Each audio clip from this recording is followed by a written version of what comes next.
ก็เท่าทิศเท่าจานซุ่มนู่นนั่นแหละอันสอนหาก็ได้อันจานห้างจานเพทิศแห่งห้านจานแห่งหายเสี่ยงหน่อยสักกระเบือซุ่มนู่นนั่นแหละอันมาสอนกันให้มันยากตัวนี้นะถ้าไปเปิดเบื้องต้นในพระไตรปิฎกมันสิไปมีเนี่ยนะเขาจะบอกหาคำมาบอกให้มันยาวให้มันเหยียดมันเสียเวลานะเขาจะบอกเพราะฉะนั้นเขามาเอาเฮ็ดพิธีพร้อมกันเด้อชื่อไว้เด้อผู้ใดเป็นศิริวัตรอยู่นี่เนี่ยเป็นศิริวัตร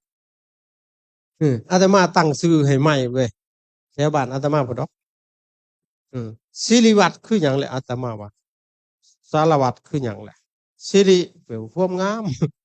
ผู้ทำให้วัดว่าอารามงามสาระคือหยังคือแกนสารผู้เป็นแกนสารให้วัดอันนั้นบ่จักทีบยังกวนวัดอาตมาว่ากวนวัดยังคู่จดอยู่บ่ได้ลังเทื่อก็ไปหาอยู่เงินสงอยู่หั่นแหละชิบหายไปบอดเลยบาปเด้หั่นตายแล้วตกนรกก่อนหมู่หั่นเข้าใจบ่เงินสงเพิ่นว่าเงินรวมจะได้บัดรวมจะได้มาเขียนให้ยังคู่อยู่แม่ๆอยู่บัดนี้ภิกษุสังกัสสะบ่ได้ว่าศิริวัตรสังกัสสะเด้แม่นแต่ว่าบัดแล้วเอามาถวายให้สงฆ์เลยบัดไปนับเลยสงฆ์ฮอดบ่ฮู้เรื่องจ้ำสิให้เท่าใดเจอน้อยนี่ก็ว่า10,000ก็พอแหละยังคู่ได้20ก็พอเหลือหันเป็นเงินรวมเพิ่นน่ะไผผัดให้เพิ่นบาดนี้เขาบ่เขียนให้ยังคู่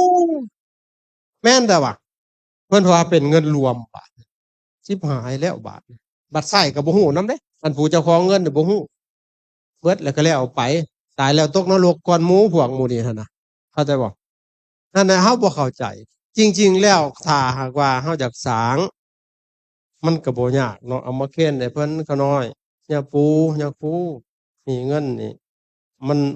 แล้วนับรวมเบิดนี่ได้เท่านี้ก็น้อยเขียนให้ขาน้อยอยากเอาสร้างอันน่ะขอนำในทานในครูแหละเท่านั้นเท่านี้ไปสร้างหันสิได้บ่ทางพระสงฆ์เพิ่นสิจัดให้ดอกก็บ่บาปคะแนวนั้นน่ะอันนี้เพิ่นเป็นเจ้าของเองเลยฮีดเลยโลดบาปแต่หัวสุตีนผู้ใดหั่นน่ะ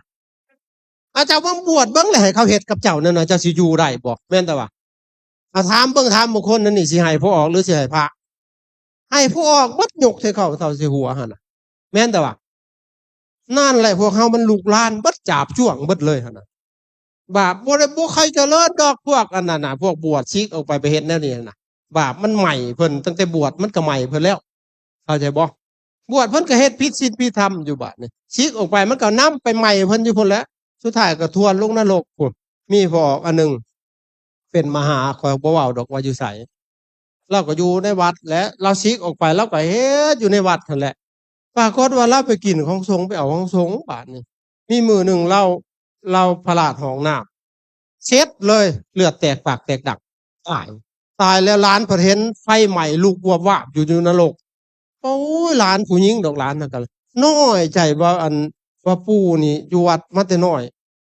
ที่อยู่กับศีลกับธรรมคือสิตกนรกให้แท้แล้วเพิ่นบ่ฮู้ได้หาเพิ่นไปกินของสงฆ์มายาวนานเลยเสียใจว่าซั่นอยู่วัดจะได้ไปตกนรกว่าซั่นเด้แล้วมันสลบไปเด้มันช็อกเนาะแบบช็อกแล้วเพิ่นไปเห็นอันนิมิตอันนั้นมันขึ้นมาหั่นนะเห็นบ่นั่นแล้วเฮาเข้าใจผิดเลยเพราะฉะนั้น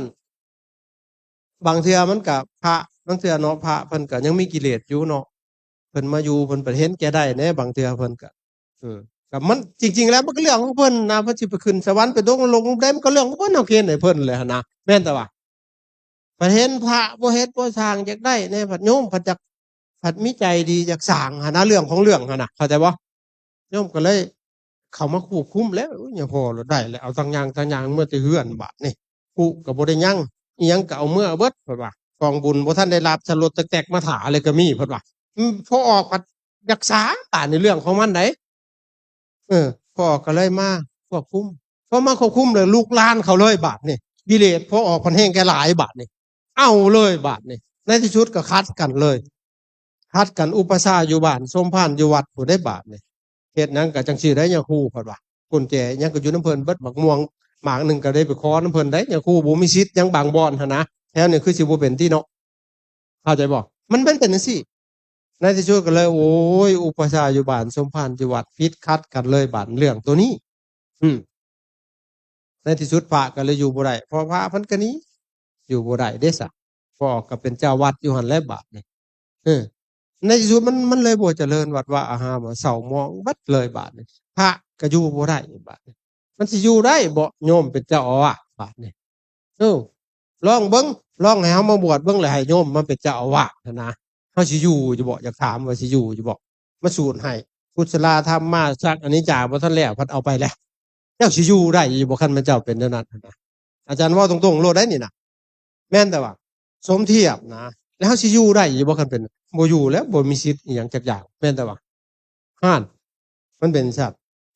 มันก็เลยไปกันใหญ่เลยเอาทีนี้ไอ้พิธีรีตองอิหยังก็มันก็มากคันเฮาบ่เข้าใจเฮาคิดว่าเป็นเรื่องขาดบ่ได้เรื่องพิธีหั่นนะจริงๆบ่มากมายเด้อขอมาพร้อมเพรียงกันลูกหลานพร้อมกันกราบลงแนวเฮ็ดอีหลีน่ะเฮาเฮ็ดเล่นๆแนวเฮ็ดเล่นๆเฮาไปเฮ็ดอีหลีอาตมาสังเกตเบิ่งพิธียาวเหยียดบัดกราบบ่ได้เป็นได้สิริวัตรนะบ่แม่นแถวนี้ดอกแถวบ้านก่อนที่กราบลงเด้อพ่อว่าไผพากราบนั่นนี่น่ะมันบ่ได้ถูกจักดีหั่นน่ะเหลือแต่ว่าเคยบวชอาตมาใส่เรื่อยแถวบ้านอาตมาผู้ดอกบ่แม่นแถวนี้ดอกเป็นจังคประดิษฐ์ฮู้บ่กราบ2หัวเข่านี่แตะพื้น2ฝ่ามือนี่แตะพื้นหน้าผากคุ้งพื้นมันบ่ได้มีขี้ไก่อยู่ตัวในนี้น่ะแม่นแต่ว่ามันจังอ่อนน้อมลงจังถูกอันนี้กราบเด้อที่ให้สอนเพิ่นนั่นน่ะมันมีซะบ่นั่นแหละเฮาแนวเฮ็ดอีหลีบ่ได้เฮ็ดเล่นๆบัดแนวเฮ็ดเล่นๆนี่บัดนี้ยาวเหยียดเลยสารพัดเลยน่ะเพราะฉะนั้นลูกหลานพร้อมเพรียงกันกราบศิริวัตรกราบเป็นตัวอย่างงามๆโลดต้องกราบคือเพิ่นหั่นเด้มันจังถูกอันนี้โอ้ยเขาก็เบิ่งศิริวัตรกราบนั่นนี่แม่ใหญ่ก็กราบก็ตาหมากแล้วแป๊บๆแล้วว่าแม่นแต่ว่าหัวบ่ลงเลยแข็งกระเร่อยู่จิตใจมันก็แข็งแนวนั้นแหละจิตใจแข็งกระด้างบ่มีหูหอมทำเขาจะบอกน้อมกราบลงด้วยกายด้วยวาจาใจสอนตัวเองหั่นแหละกราบมันก็ได้มันสิกราบลงบ่คันมันแข็งเลยแม่นแต่ว่านั่นกราบลงพร้อมกันเฮ็ดจังไดไหว้พระพร้อมกันอะระหังสัมมาสัมพุทโธภควาพุทธังภควันตังอภิเวนะปาเปนิกราบลงพร้อมกันสวากขาโตภควตาธัมโมธัมมังนัมมัสสามิกราบลงพร้อมกันสุปฏิปันโนภควโตสาวกสังโฆสังฆังนัมมิกราบลงพร้อมกันโอเคจบเลยเด้ไหว้พระสมาทานศีลมะยังพันเตวิสุงลักขณะทายาติสเลเนนะปัญจศีลานิญาจามะญาจามิก็ว่ากันไปสมาทานศีลขอศีลหลังจากหันก็เว้านะโมพร้อมกัน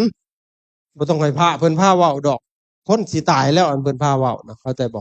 อันนี้ก็มาสอนนะโมกันอีกบัดนะโมตัสสะภะคะวะโตโอ้ยบ่เป็นนะโมก็สมควรตายได้เลยที่บอกแม่นแต่ว่าเว้าพร้อมกันโลดมันก็บ่ได้เสียเวลาแม่นแต่ว่าพร้อมกันเด้อนะโมตัสสะภะคะวะโตเว้าพร้อมกันจบแล้วก็พุทธังสรณังคัจฉามิธัมมังทุติตาติกับปานาติปตาจนจบพู้นแหละจบแล้วพระเพิ่นก็สิม่วนศีลศีเลนะสุขติงยันติคนสิไปสู่สุคติเพราะศีลเด้อสุแปลว่าดีแปลว่างามแปลว่าง่ายแปลว่าสะดวกสบายคติแปลว่าไปคนสิไปดีไปงามไปง่ายไปสะดวกสบายเพราะศีลศีเลนะโภคสัมปทาคนสิมีโภคทรัพย์สมบัติเพราะศีลศีเลนะนิพุติงยันติ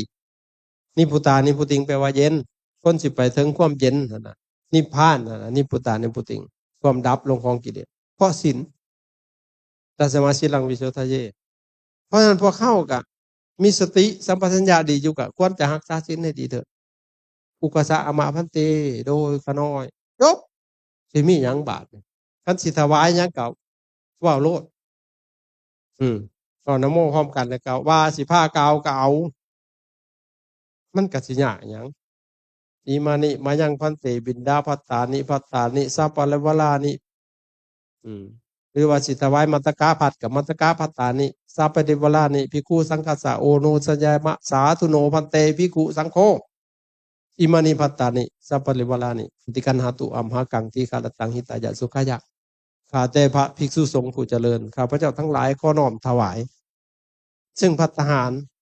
กับทั้งสิ่งของที่เป็นบริวารร่วมเบิดแล้ว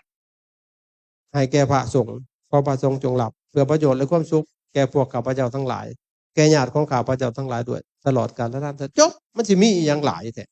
อันนี้พูน